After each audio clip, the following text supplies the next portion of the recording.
mama mo ba? Papa, bakit po siya ganun? Napagalitan ka ba ng mama mo? Hindi po. Anong ginawa ng mama mo? Wala po. O wala pala eh, bakit malungkot ka? Papa, wala po siyang ginawa. Kasi hindi na naman po niya ako pinansin.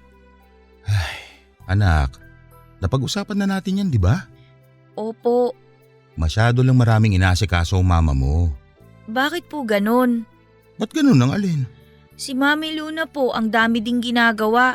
Nagtatrabaho siya sa umaga. Sa tanghali po nagtitinda siya. Tapos sa gabi nananahi pa siya. Pero kahit kailan hindi niya nakakalimutan si Eman. Anak kasi Kasi po ano? Kasi iba-iba ang tao. Ibang tao po ba ako kay Mama? Barangay Love Stories. Barangay Love Stories.